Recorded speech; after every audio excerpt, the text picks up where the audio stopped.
Lin Tian trudged through the forest with the rest of the Dwarf Guild adventurers, their boots sinking softly into the wet ground. Everyone was on edge, whispering to each other about how weird it was that no ghosts had shown up yet. The place should have been crawling with them. It was dead quiet, heavy with that gross purple miasma hanging in the air like someone had spilled fog mixed with poison. The dwarves tried to laugh it off, tossing around dumb jokes. One of them muttered something about how maybe the ghosts were scared of Dennis now. That got a few nervous chuckles, though not one of them realized the joke was on them. Dennis wasn't Dennis. It was Lin Tian wearing his face, and he was 10 times scarier than any restless spirit. As they pushed further in, the scenery shifted. Out of the haze, shapes flickered, 3 ghosts in front, more slinking behind them in the shadows. The party stiffened, waiting for the usual screaming charge. But instead, the spirits froze the second their eyes landed on Dennis, on Lin Tian. That's when the air changed. A red aura bled off him, sharp and heavy, like a warning siren only ghosts could hear. His killing intent rolled through the clearing, loud and clear. One more step closer, and you're done. The ghosts picked up on it instantly. They didn't hiss, they didn't fight. They just bailed, darting back into the deeper dark like cowards who knew exactly what kind of monster they were about to mess with.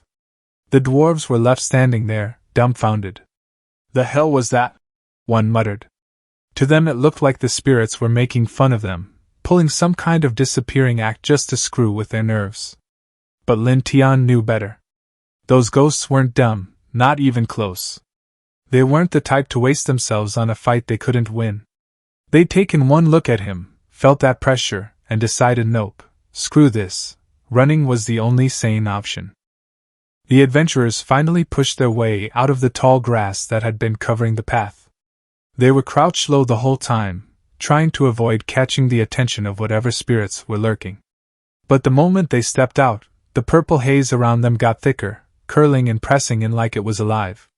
And then came the real problem: more ghouls, way more than before, spilling out from the deeper forest. Their shapes twisted in the fog, and with them came something heavier, nastier, the one actually calling the shots. The ghoul leader. The reason this whole damn forest was cursed. The lower-ranked adventurers freaked the hell out the second they saw it. Pale faces, wide eyes, panic written all over them. They hissed at Dennis, telling him to duck, hide, do anything but get noticed. This wasn't just a random skirmish, and they knew it. This was a horde. Dozens of the things, hell, maybe 3 or 4 times the numbers they'd ever seen before, all moving together under one commander. Fear poured off them like sweat. But Dennis? Dennis stayed calm. Dude just spoke steady, like none of this scared him, and said they shouldn't hide at all, they should fight, because beating these ghouls would mean rewards. The others tried to shut him up, stammering about how ghouls never came alone, always in swarms, and no sane person went toe-to-toe with a pack like that. But Dennis wasn't having it. He told them he was sorry, not for what he was about to do, but for brushing off their begging. He knew he had enough strength to end it. And then, boom, Lin jumped straight into the air, pulled out the sword Dennis had been given, and went right for the screeching horde. Their shrill cries split the air, this horrible sound that was supposed to crush any fighter's resolve. But it didn't touch him. He tore into them, slashing and hacking without a second of hesitation. One after another, the ghouls dropped, the ground soon littered with mangled spirit bodies. The adventurers just stood there, dumbstruck. Mouths hanging open, whispering like, "What the hell? Who even is this Dennis?" It made no sense. These weren't simple monsters, they were ghouls, the kind even hardened warriors dreaded fighting. And Dennis just cut through them like he was slicing up a roast chicken in the kitchen. When it was all over, the forest was quiet again. The ghouls were gone. Their leader was gone. Dennis stood there holding the damn head of the ghoul leader in his hand like it was nothing but a trophy. He smiled, calm, casual, and told the others it was time to head back, tell the king what happened. The adventurers flushed with shame, realizing they'd been useless. Still, they couldn't help but grin as they left the forest. Sure, they hadn't even lifted a finger in the fight, but thanks to Dennis, their guild's reputation was about to explode. People would credit them for clearing out the ghoul infestation, and their rank would shoot up. They were quick to agree with whatever Dennis suggested and started the march toward the Dwarf King's palace. By the time they reached the city, morning light was spilling over the rooftops. The palace wasn't some towering fortress. It was more like a massive mansion, dark stone mixed with carved wood, 2 stories tall but easily big enough to house 30 people. It had weight, though, with its tall doors and guards stationed everywhere. As they got closer, a line of soldiers stepped forward and blocked their path. The guards announced flatly that the king was unwell and wouldn't be seeing anyone. The dwarven adventurers weren't having it. They pushed back, insisting they had proof, they'd show it, they'd demonstrate the threat was gone once and for all. But the soldiers just wouldn't budge. And then, from behind the doors, a woman's voice spoke, soft but commanding, telling the soldiers to move aside. The heavy doors swung open, and to everyone's shock, the ruler wasn't a king at all. It was a queen. Queen Dale is in this deep crimson dress that hugged her figure so perfectly. She had a fan held lazily in front of her mouth, but damn, her eyes? Sharp as knives. One look from her, and the whole damn hall went quiet. The adventurers knew better. They bowed low and started spilling their report, telling her how the young man before her, Dennis, was the one who cleared out the ghouls messing with the forest and the kingdom. The second that name dropped, something shifted in her. Queen Dale's eyes widened, barely, and behind that fan she hid this tiny, sly smile like she'd just been reminded of a private joke no one else got.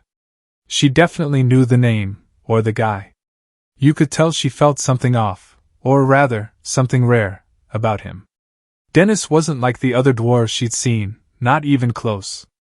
His whole vibe, his presence, his aura, it was different, stronger. Queen Dale made her little announcement in that clear, commanding voice of hers, saying the guild rewards would be sorted out later.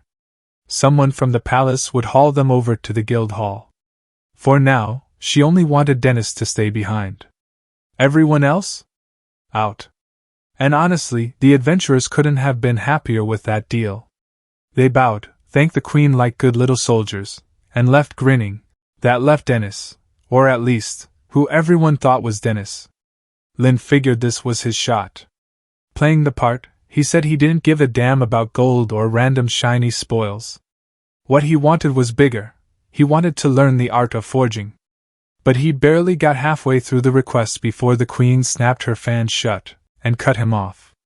Her full face was on display now, and with one lifted hand she told him straight that she'd have to think hard about what kind of reward he deserved. Nobody in her kingdom had seen someone so young show that kind of bravery in ages. Then came the catch. If Dennis really wanted to learn forging, he'd better be ready to pay a price. Inside, Lin almost rolled his eyes. He'd risked his life, fought like hell, and the whole reason he did any of it was to earn the right to study forging. And here she was, acting like he was just another beggar knocking on the palace doors. That sting of irritation must have shown on his face, because the queen gave him this sly little smile, half amusement, half warning. She told him not to get the wrong idea. Then, just like that, she flicked her fan again, and dropped something that nearly knocked him off his feet. She'd heard a rumor, she said, that Dennis had spent the night before with her sister. For that alone, she claimed, he ought to be punished. But oh, since he had cleaned up the ghoul problem, she'd let it slide this time. If he wanted to learn forging though, well, those were personal terms. Lin froze. The words didn't click at first. Then his mind went back to that blonde from the night before and the mess he'd woken up in, and suddenly he understood exactly what the queen was hinting at. Worse, he realized she was framing him. Quick as he could, he tried to explain. It wasn't how it looked. He hadn't seduced anyone. He'd been the drunk idiot dragged into it, not the other way around. The queen didn't care. She brushed his excuses aside like dust off her sleeve. Details didn't matter to her. What mattered, she said, was whether Dennis would show her the same conscience he'd apparently shown her sister. Her eyes glimmered just above the fan, sharp and knowing. Lin could feel it, the weight, the shift. This wasn't about rewards anymore. Hell, It wasn't even about forging. The Queen was laying down her own rules, her own terms. And Lin? He wasn't seeing any clean way out of this mess.